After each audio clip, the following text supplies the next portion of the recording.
Assalamualaikum warahmatullahi wabarakatuh. Ya, pada kesempatan kali ini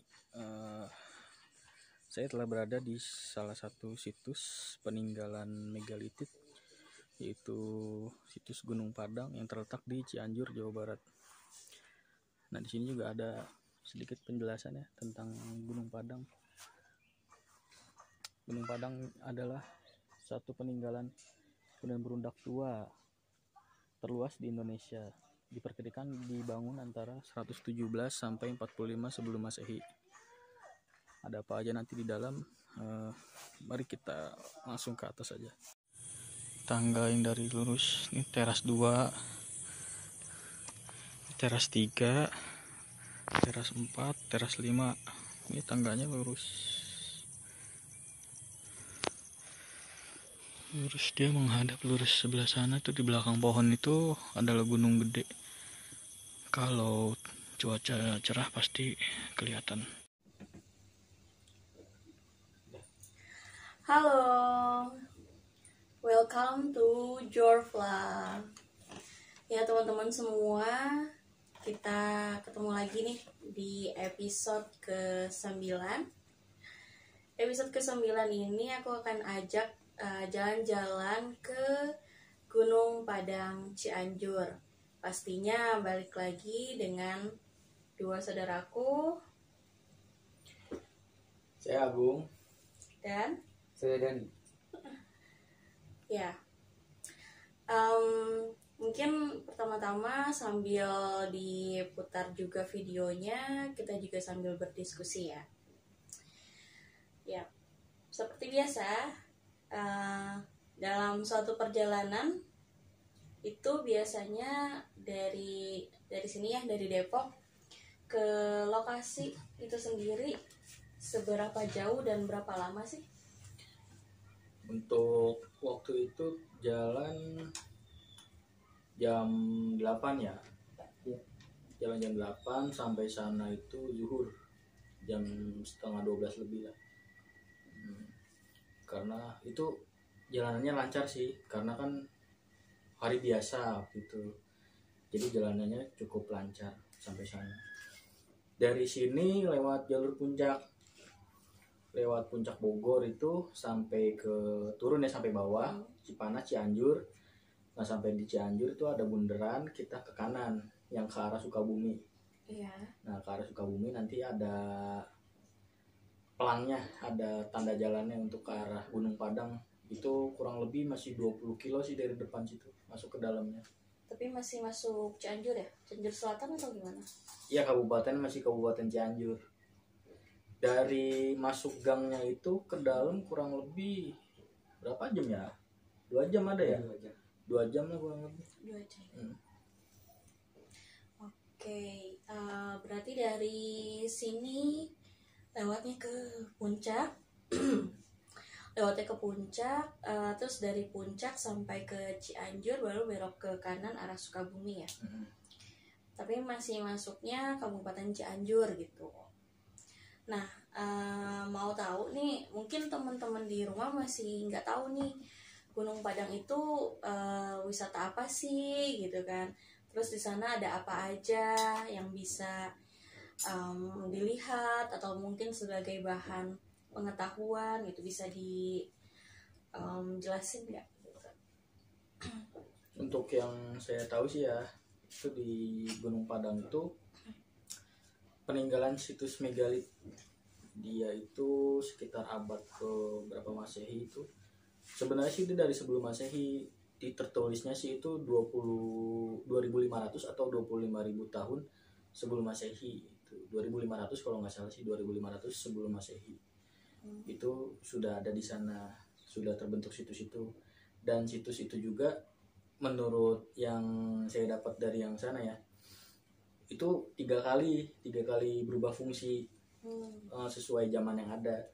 Kan zaman dari belum mengenal agama, zaman mengenal agama, sampai di sana pun sempat dijadikan istana kerajaan Sunda, kerajaan Pajajaran sempat, karena ada singgasana juga di sana. Berarti intinya Gunung Padang itu memang benar-benar suatu tempat yang bersejarah banget ya. Jadi dari tahun ke tahun itu mungkin berubah fungsi, tetapi tempatnya tetap di Gunung Padang tersebut ya. Iya. Oke. Terus di sana ada apa aja sih kalau boleh tahu?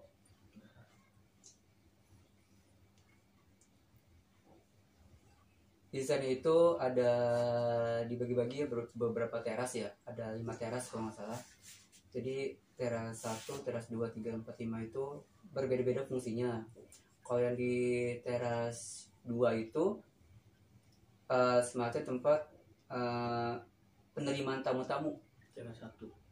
Hah? Teras 1, teras 2. Ya, teras 1, teras 2 itu penerimaan tamu-tamu ya. Jadi kan di lokasi itu dari bawah itu ada 2 pilihan tangga ya.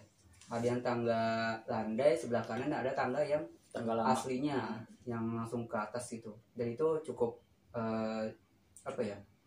cukup ekstrim lah kalau saya bilang tangganya.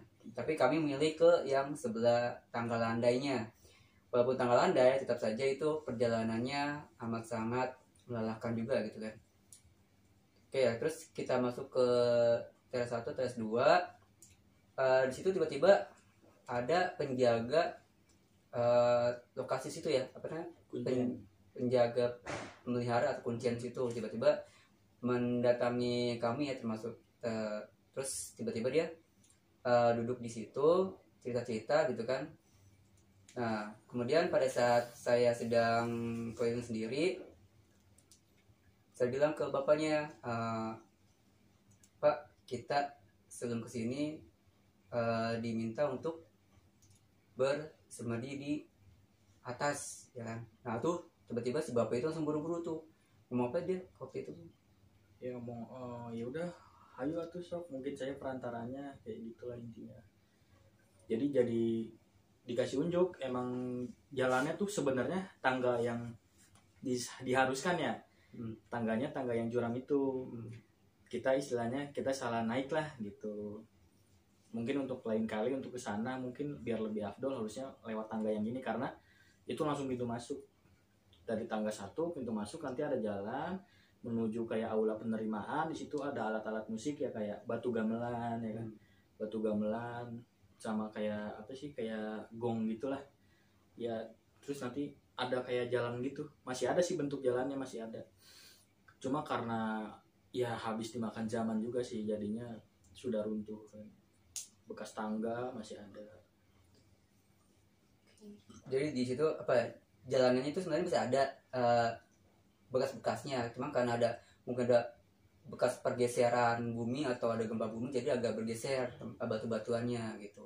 Tapi tetap aja sih kalau dari saya lihat dan kami lihat itu, kalau dari masa lampaunya itu jalanannya masih ada gitu, masih bagus gitu kelihatannya. Karena kita sampai sana juga itu ya masuk ke flashback ke zamannya gitu. Masih ke zamannya juga gitu. Jadi saya di situ juga sempat ada yang masuk lah, ada yang menunjuk sebenarnya benar kayak tadi, bahwa itu yang sebenarnya pintu masuk utamanya itu ada di sebelah kiri yang tangga agak curam itu. Seharusnya dari situ kita masuk, terus di situ ada jalan menuju terus jadi depannya kayak ada gerbang gitu, jadi ada gerbang, masuk gerbang situ. Nah terus kalau yang saya lihat dari flashbacknya itu dulu para tamu diterimanya itu di bagian ada alat musiknya di situ, yang tempat-tempat duduknya gitu, ada gamelan-gamelan situ. Nah terus pada saat si kunciannya memberitahu ini ada batu yang bisa bersuara beda dengan batu yang lain gitu kan ya, si kunciannya sempat nyoba-nyoba mukul-mukul tunjuk, terus pas saya coba lagi, saya coba sendiri,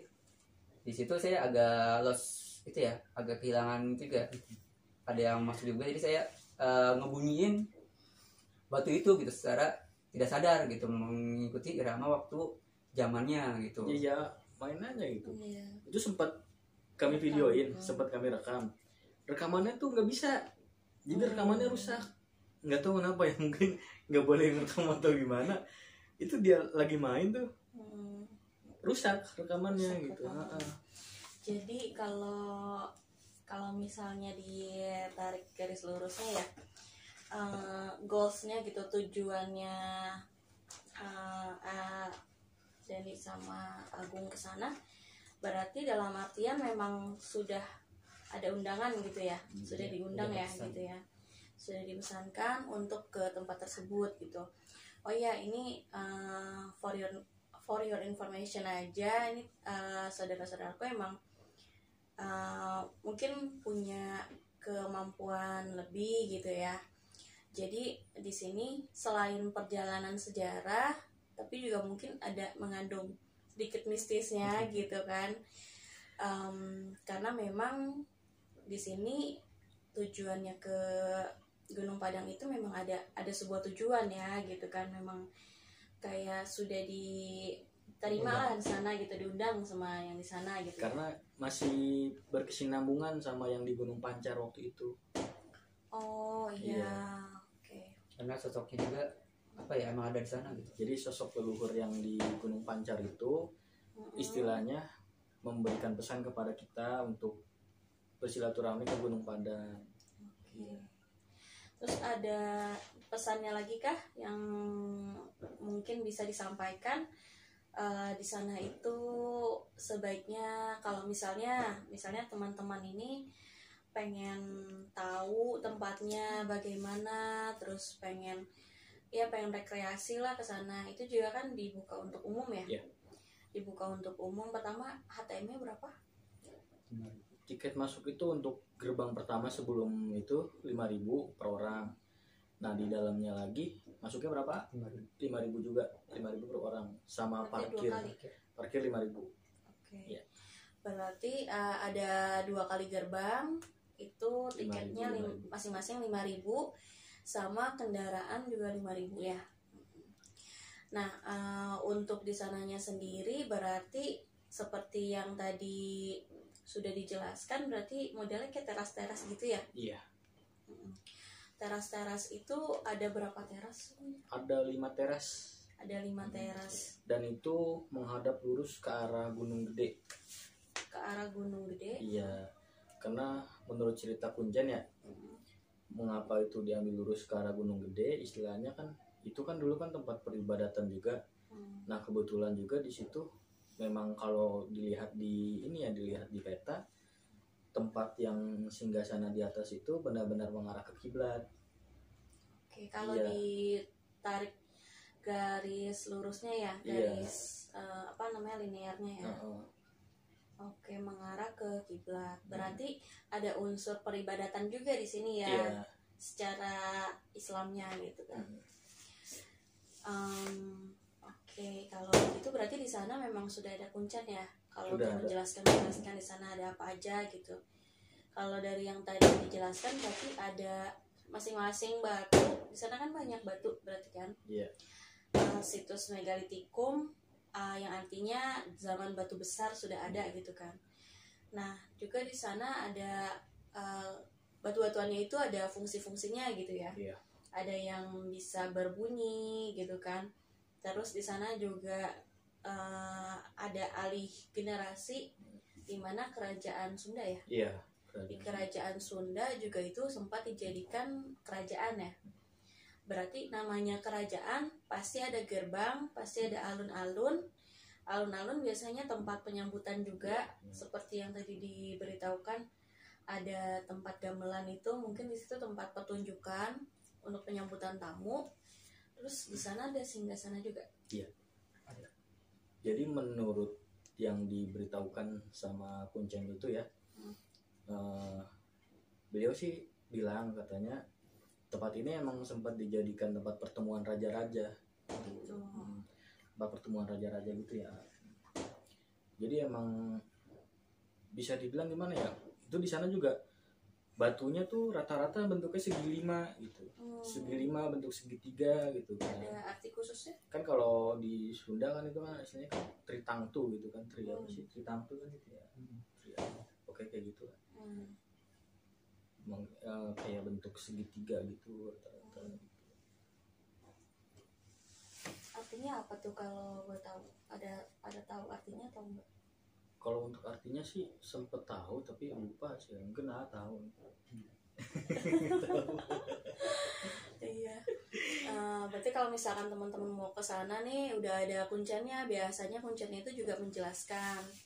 Biasanya sih kalau kuncen itu tidak dipatok biaya ya. Enggak. Biasanya lebih ke sukarela aja. Kalau misalkan teman-teman mau mengupas sejarahnya lebih dalam lagi, mungkin bisa dari narasumber Kuncennya. Kita nggak ada video sama Kuncennya. Video sama kuncen itu itu rusak Rusak juga. ya, rusak. pasti teras kedua. Ya jadi ada beberapa kendala nih pas saudara-saudaraku ini lagi ke tempat lokasi, ada beberapa video tuh rusak gitu kan. Entah memang tidak boleh ditayangkan atau tidak boleh direkam. Jadi mungkin hanya Hanya beberapa bagian.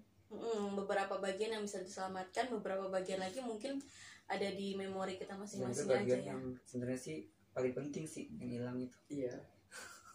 Bagian yang hilang yang ini ya, yang salah satunya yang di main gendang itu ya. Iya. Batu gamelan. Kalau yang di Singasana, Ada sih fotonya. Singasana ada fotonya. Iya, pokoknya nanti sebisa mungkin kalau memang ada file yang terselamatkan akan kita upload ya videonya gitu. Terus apa lagi ya? Mungkin ke saran-saran mungkin. Oh, ini dulu mungkin ya. Lokasi tersebut luas nggak sih atau semana gitu bisa diperkirakan? Kalau dibilang luas, dia lebih panjang. Panjang. Iya, dari teras 1 sampai 5 itu dia memanjang ke belakang. Karena kan posisinya kan Gunung Gede ada di sana nih. Nah, itu benar-benar panjang ke belakang gitu. Panjang ke belakang. Itu berarti model undak-undak gitu ya? Kalau teras 1 di bawah. Mm-mm. Nah, teras 2 ya, teras 2 agak atas. Itu 2, 3, 4, 5 itu datar. Oh, datar. Dari 4 ke 5 agak naik sedikit doang. Hmm. Sedikit aja. Tapi medan yang ditempuh susah nggak sih? Apa sampai ngos-ngosan atau gimana gitu? Atau memang anak-anak kecil pun juga bisa ke atas gitu? Di sana. Banyak. Di sana banyak banyak pengunjung keluarga ya. Jalannya sudah bagus. Apalagi jalanannya tuh udah bagus, dari yang awal belokan masuk itu sampai ke dalam itu benar-benar bagus, udah beton lah Bagus istilahnya, ya. udah bagus. Ditambah dengan pemandangannya juga ya nggak kalah lah istilahnya, itu emang udah bagus di sana. Berarti cocok juga ya buat selain memang ada sejarahnya, tapi bisa juga jadi taman untuk anak-anak berrekreasi Iya. kali ya. Asal mungkin ada aturan yang dijaga mungkin ya. Didampingi lah. Ada saran-saran nggak sih buat teman-teman kalau misalkan mau jalan-jalan ke sana, ke lokasi tersebut? Kalau dari saya sarannya sih tetap menjaga alam. Jangan mengubah apa yang memang sudah ada di sana. Istilahnya batunya sudah dibentuk seperti itu nih dari sananya. Nah, kita nggak usah angkat-angkat atau geser-geser, karena kan secara tidak langsung kalau kita menggeser itu berarti kan sama aja kita mengubah sejarah yang ada gitu. Karena emang sejarahnya yang sudah ada di situ. Misalnya batu gamelan di situ, kita iseng kita pindahin, itu nggak boleh. Nggak boleh ya. Intinya ya menjaga alam aja sih dimanapun dan bagaimanapun kondisinya gitu. Kalau dari saya. Oke, baik. Ada kalau ke sana kan seperti yang tadi dikatakan kan ada yang istilahnya sudah ada yang nungguin nih gitu. Yang dari sana ada pesan gak sih buat kita-kita generasi muda atau mungkin buat teman-teman yang mau ke sana gitu?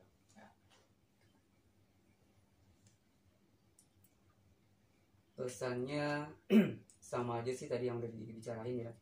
Terus ada lagi pesannya apa ya? Kita lebih menghormati atau menghargai apa yang udah ada di sana gitu kan. Terus ikutin juga apa ya? Disitu kan udah ada petunjuknya, misalnya kalau itu harus lepas kaki ya. Kalau untuk masuk ke singgasana kalau nggak salah situ ada bacaan lepas kaki ya, kita ikutin, jangan mentang-mentang apa gitu jadi semaunya kita gitu. Tetap kita harus pakai adab ya, karena kan kita kesana kan bertamu gitu, kita harus menghargai apa yang udah ada di sana gitu. Itu aja sih pesannya. Oke, makasih. Berarti intinya dimanapun kita bertamu ya gitu kan, tetap jaga sopan santun, apalagi yang memang di sana misalkan punya aturan sendiri gitu kan.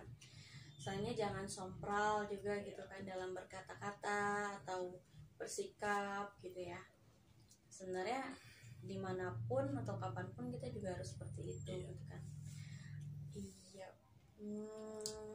Ada tambahan lagi nggak nih? Tambahannya Ada masih kurang nggak nih? itu sih, kalau mau ke sana tetap sih harus jaga stamina lah, karena itu tadi ada 2 buah tangga. Sebenarnya yang asli itu yang kiri itu lebih cepat, itu hanya 100 meteran ya. Kalau yang landai itu memutar, dia memang landai tapi tetap aja naik landai itu lebih jauh, 300 meter lah kurang lebih. Makanya untuk stamina juga harus dijaga. Di sana juga kebetulan banyak tukang makanan di atas ya. Ada kayak kantin, ada musola, ada tempat teduh gitu di atas. Alhamdulillah sih ya, untuk saya bicarakan sih tempat yang bersejarah, ditambah juga tempat yang memang harus dijaga lah, dilestarikan lebih tepatnya. Udah gitu alhamdulillahnya fasilitasnya udah lumayan lengkap lah ya gitu kan. Kalau misalkan yang ke situ bawa anak atau apa kan juga udah ada warung gitu kan. Kalau mau sholat juga di sana sudah tersedia musola gitu ya. Untuk waktu itu tutupnya jam berapa atau memang sampai malam atau gimana? Kalau untuk wisata tiket terakhir itu jam 5 ya. Tiket terakhir jam 5, tapi kalau untuk sudah di dalam mau bersemedi, misalnya mau tawasul bersemedi lah, itu boleh sampai malam, boleh menginap juga kok. Memang di sana istilahnya tempat suci juga ya gitu kan. Jadi untuk bertirakat, beribadah gitu kan juga mungkin lebih khusyuk ya. Kalau diambil nilai positifnya ke situ ya. Karena memang langsung mengarah ke gunung, terus juga kita langsung di alam lah. Udah di atas gitu ya. Iya betul. Oke deh, itu saja. Ada yang mau tambahan lagi nggak? Oke, ya udah teman-teman. Tadi bakalan ada aku sisipin sedikit-sedikit videonya gitu kan. Bisa teman-teman lihat di situ penampakan alamnya seperti apa, pemandangannya seperti apa. Dan di sana ada apa aja juga. Mudah-mudahan videonya juga masih banyak yang terselamatkan biar teman-teman juga lihat di sana ada apa aja. Kurang lebihnya mohon maaf, mungkin teman-teman bisa googling lagi atau mungkin langsung ke tempatnya juga itu bahkan lebih bagus gitu kan. Juga mungkin teman-teman juga bisa nambahin dengan menyewa kuncen ya, penjaga dan semacamnya di sana untuk mengetahui sejarah-sejarah apa aja yang ada di sana. Itu ya, itu aja untuk Jurvlog episode 9 ini. Terima kasih untuk Agung dan Dani sudah bersedia di Jurvlog lagi nih. Untuk konten sejarahnya terima kasih banyak. Ya mungkin Jurvlog belum bisa menghadirkan kuncennya langsung karena videonya juga bermasalah. Jadi ya udah langsung undang aja nih 2 orang saudara ini. Mudah-mudahan bisa menjadi salah satu narasumber yang bisa bisa memberikan pengetahuan, setidaknya sedikit informasi-informasi buat teman-teman yang bakalan kesana gitu. Itu aja. Assalamualaikum warahmatullahi wabarakatuh. Sampai jumpa di episode selanjutnya. Dadah.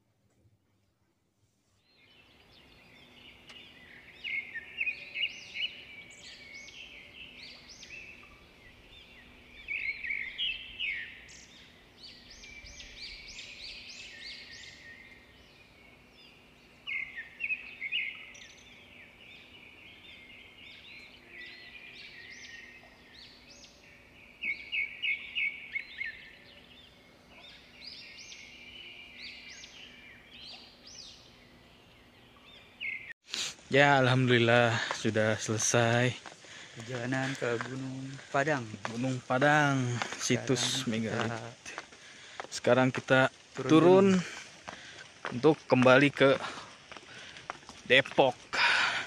Ya. Perjalanan turun.